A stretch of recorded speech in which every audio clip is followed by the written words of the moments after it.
Hello there and welcome to my beginner's guide for base building in RIMWORLD. In this video I will build a base on this map that is pretty much satisfying all your needs when you're just starting out. I'll be using materials and things that you will have available at the beginning when you're playing the crash landed background, and the only thing that I take liberty of here is using God mode, which allows me to build really super fast. You can find it here in the development tools. Use at your own risk. Here it's only for the sake of demonstration. Okay, so let's get started. Very first things. When you arrive at a map, you always want to look where your base will be located at. There's so many things that you could think about. I personally would recommend two things. Try to be not too close to the borders of the map, and try to use whatever is available on the map as you see it fit. You will enhance this point of view over the course of the time. I just don't want to put too many different things on you when you're just starting out. This centerpiece here is really good and the thing that I'll be choosing because the mountainous structures here give me a lot of cover, a lot of walls that are naturally available that I don't need to build, which is later really useful when we want to defend ourselves. So, now that we know where it's going to be, let's locate the central stockpile. This will be roughly here at the center of the base for me. So, architect menu, structure, and pick up some walls. A starter base can be absolutely built with wooden walls, and as a matter of fact, as long as your biome provides, I'd be even recommending to build with wood and later replace it with something else, as wood is available and quickly built. The only downside is its flammability. So this is going to be our central stockpile. We're going to cram in as many shelves as possible. When you're just starting out, you can also just use a stockpile zone that we will be putting up here as the last step. But I like to fill my warehouses with as many shelves as I can fit into. Don't make the warehouse too big though, as it will then need columns in the center to hold up the roof. So if you have a hole in your roof, you need to pick up a column and put it there where the hole's at. That's why. Okay, so now we have the shelves, and we are now going to assign a regular stockpile zone on top of that. And here we go. So this is our central stockpile zone. The nice thing is when you just announce the zones like we did here, we have already a storage area that will accept pretty much anything except for corpses and stone chunks. This is everything that needs to go inside. Just make sure that your people are allowed to construct, and they will put up a roof on top of that. We are going to put up some concrete below that. This is more of a long-term thing. I do this to get rid of the trees and can continue with the video. So after you have a central stockpile, it's totally okay to delay the shelves and just start out with the zone. That's fine. The next thing is put up a place where people can sleep at. Preferably, nowadays, I recommend barracks. I like to put them somewhere in the vicinity of the central stockpile. Here, we're going to put it right there. It is something where we can spend a lot of thinking about where we want to put down the central sleeping area. And in a nutshell, it's enough to note that you don't want it to be too far away from the workplaces and the central place of business on the colony. That's that. As a flooring for the barracks, I highly recommend wooden floor as it is cheap and it brings a lot of effect at the same time.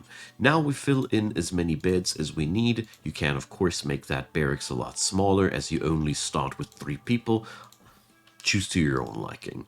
The only thing that I would strongly recommend is to give every bed in here an end table to its side and the dresser into the center of the room, just like that. This way, all the beds will have the maximum general comfort that you want to achieve, and that's a pretty good starting point. Your people will have then a roof over their head and a place to sleep at. I personally would recommend to lay out the barracks a little bit larger than what you start with, because at the end of the day your goal will be to attract a few more people as quick as you can, because 3 people are, in my opinion, a little bit too little workforce, so to speak. Okay, Now, we got the place to sleep at, we got the central stockpile. The next thing we care about is food. So, when you go down here, there's a fertility overlay menu. When you click that, you will see where the especially good farming soil of your colony is at.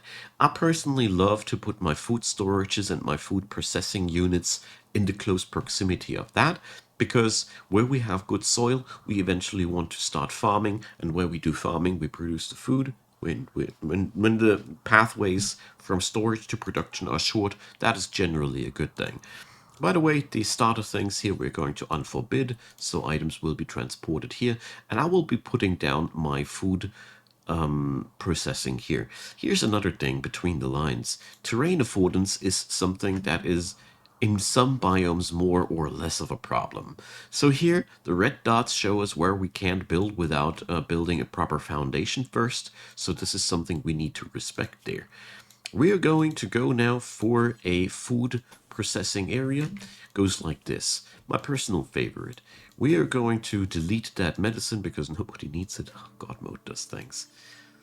Don't do this at home, guys.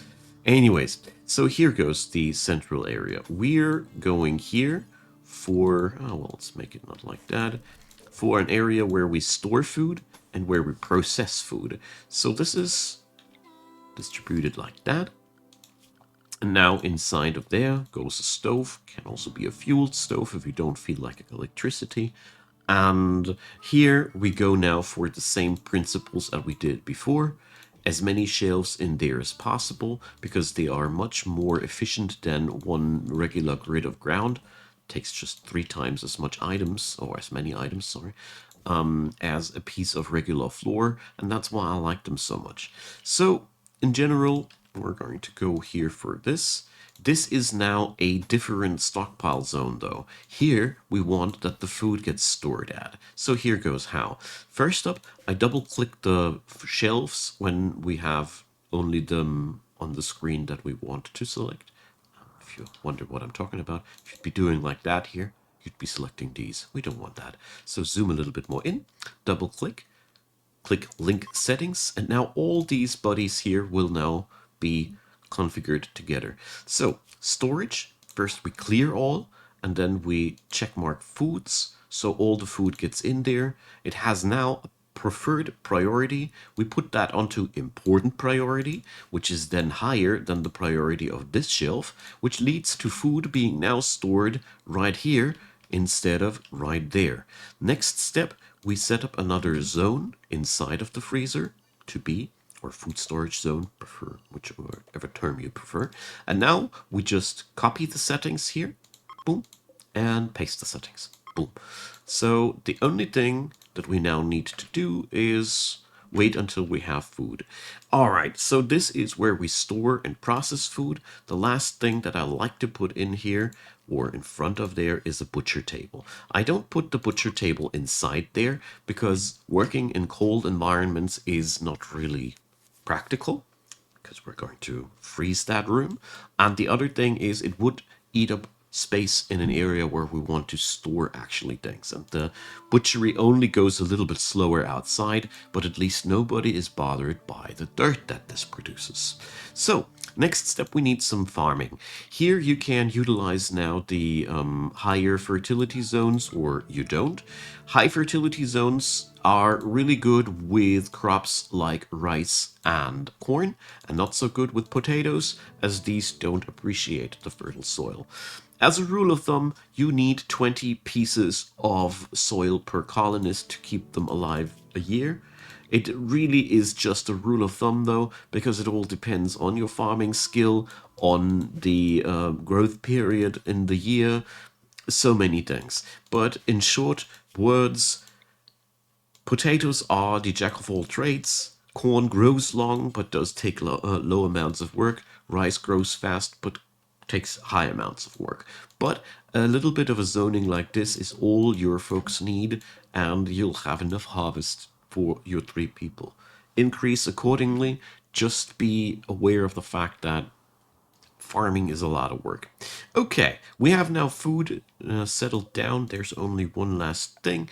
We Could ideally put in some sterile tiles in here and set up a bill to cook meals until we have 2 meals per person in the colony. Okay, so to properly do the temperature control in here, we now set in 2 coolers or more, depending on how paranoid you are, and set them down to -9 degrees. You can shift left click to select multiples of those. And now we need electricity for that. The central starter electricity for me is the wood-fired generator. It's a really, really good thing, actually. The only downside is that it is a little bit power hungry in terms of fuel versus output. But once you have these up and running, go for some hidden conduits. I strongly recommend to only use hidden conduits in the entirety of the base because they don't get faulty. Connect them like this, connect them everywhere in the colony where you want to have electricity, obviously, and you're done with that. Now you can use the electricity wherever you want to for lamps or for the sake of freezing things. Obviously, we need to fill these with wood, just like that, and now we got electricity. I strongly recommend, though, to invest in the long term into a setup that consists out of 2 wind turbines. It's a personal favorite of mine here. Let them face together like that. Add in solar generators in between those guys. Enable auto cut on these just to make sure that if anything grows here, it gets removed. Here I'll place them on barren ground, so it's not necessary here, but I want to show it for the sake of the tutorial. And then make sure these are all also connected to the grid. And now you have a pretty solid power source. The only thing that you now are missing are batteries. We're going to encapsulate these in here since we already have a building there. And batteries now will complete the whole power system of yours. It is quite important to have several different sources of power production because that makes you resilient against all manner of different catastrophes. There's obviously other sources of electricity, but I found that to be a very, very beginning-friendly setup. The solar generators are the most optional part. Wind plus wood-fired plus battery takes you a long, long way. Alright, so the next few things that we are requiring are a recreational area. So you set up a recreational horseshoe pin somewhere outside. That is one thing that the people like. But we also need to make sure that our folks have some place to eat at and to recuperate at. So we locate that someplace where your people, in the vicinity where your people will work. A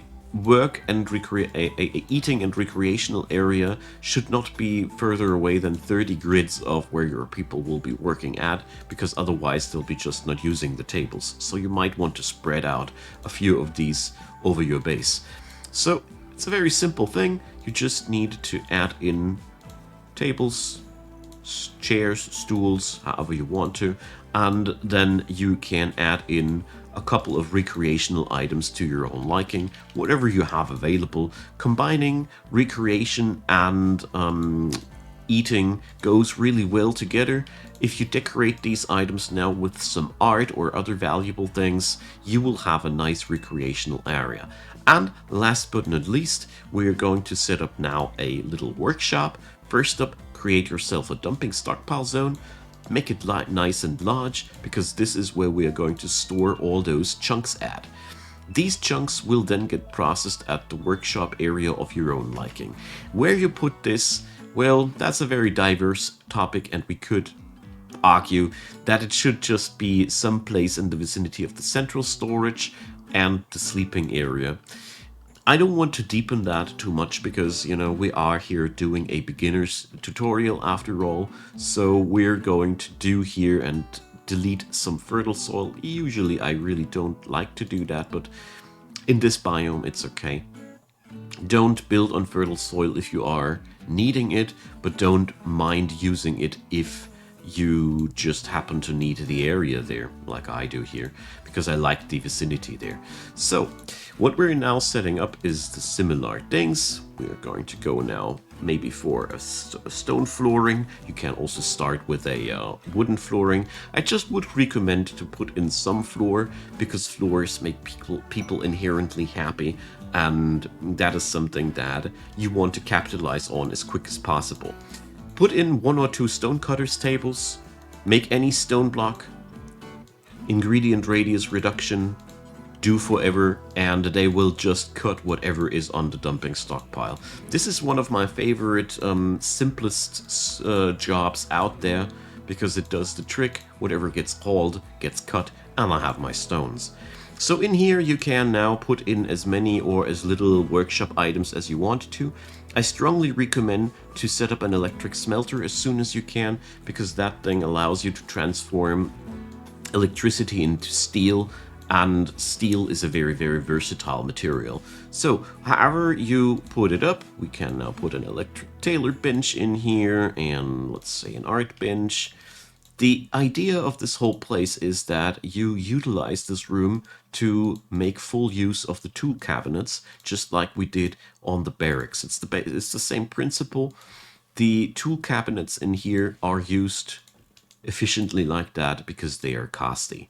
You might want to add in a table, not a table, a chair in front of these workplaces where people work a long time, because it increases the comfort feeling. So the last thing you are now missing is a lab. A lab is a very simple little thing. You just need another room or a building.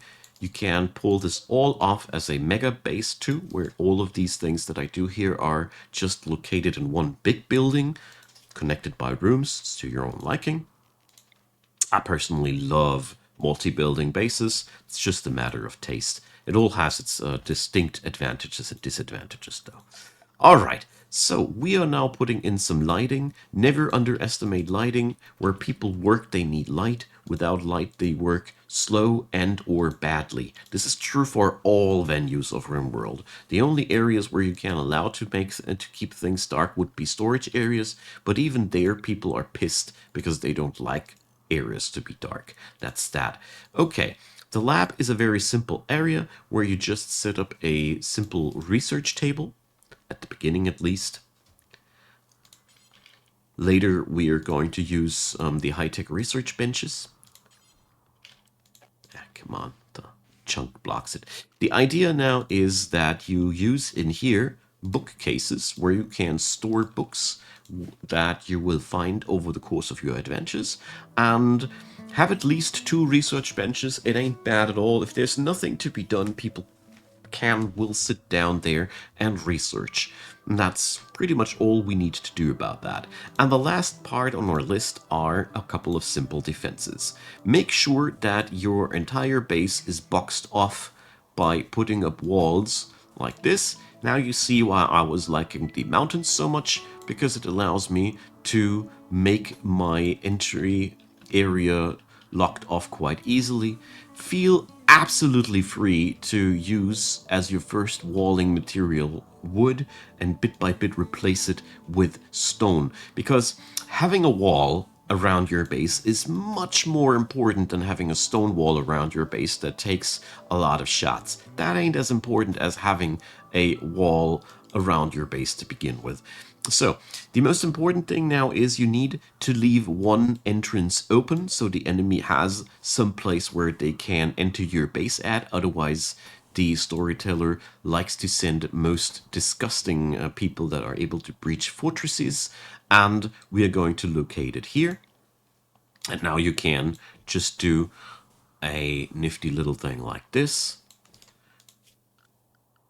Add in a couple of traps in here. Stagger them like that. If you want to be metagaming, you are adding in doors in here, because raiders can't see doors. Whoops, that was one too many. But your people can now safely replace and repair the traps without any risk of springing them themselves. Actually, this is not as important as you might think, because your people don't regularly spring traps, but I wanted to include it for the sake of completionism. And now, the only thing that we are lacking are our own defenses. Here again, we can do something simple as that. just stagger a couple of walls with a couple of barricades in between, and now your people can hide behind that. Remove the stone chunks in here, add in a little bit of a growing zone, or the dandelions, because they can't get harvested, but they don't offer the enemy any protection. And now you can just hide your people behind there, and then they can shoot at the enemy that comes on in. That is a very, very cheap and effective way of defending your little base. And with that kind of setup, you're ready to conquer the world, basically. Obviously, there's way more things that we can do here, but you have now covered the most important things, and I hope that this video was helpful for you. Leave me in the comment section whatever you think that you would do differently or what you would like to add into the whole topic. I'm always very, very interested in hearing what you guys think, because I have learned from the comment section so much. So I want to say thanks at this point, and also thanks for watching. Leave a like, leave a subscribe, consider donating to the channel via Ko-fi or any other given means. As of the beginning of the month October, I'm a full self-employed content creator, so whack away. Thanks for all your help. You made it possible. Just wanted to drop that in at this point. I also want to say thanks for watching this video up until the end. See you all in the next one, and thanks for your time and attention.